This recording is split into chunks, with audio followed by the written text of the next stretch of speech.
জ্বালানি মন্ত্রীর কাজটা কি? হ্যাঁ, এই যে ফখরুল সাহেব হলে গিয়া বিএনপির দলের গিয়া মহাসচিব, তার তেল নিয়ে এত ঘাটার কি দরকার?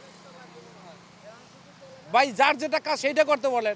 প্রধানমন্ত্রী হলে গিয়া মানে কি বলে ওনাকে উপদেষ্টা, সে তেল নিয়ে কথা বলে। আরে ভাই তেল নিয়ে তখন সবাই কথা বলতেছে, একমাত্র প্রধানমন্ত্রী বাদে। তারেও বলতে বলেন।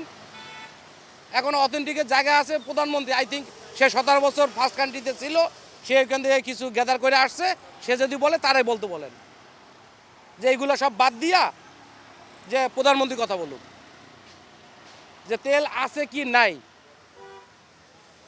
কিংবা আপনার ওই সিস্টেম করেন যে আপনি বলেন যে তেল সিন্ডিকেট করতেছে, এটা একদম নর্মাল হিসাব।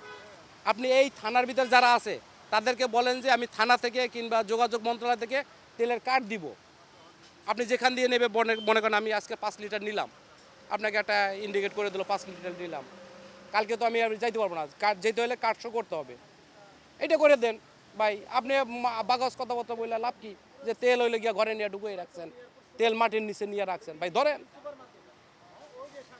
এটা তো নর্মাল হিসাব। আপনি যদি 2 দিন কাজ করেন, এই থানায় যতগুলো বাইক আছে কিংবা গাড়ি আছে আপনি লিস্টেড হন, আপনার লাইসেন্স আছে, কাগজপত্র আছে, রেজিস্ট্রেশন নাম্বার আছে, সব কিছু দিয়ে লিস্টে আপনি কার্ড দিয়ে দেন।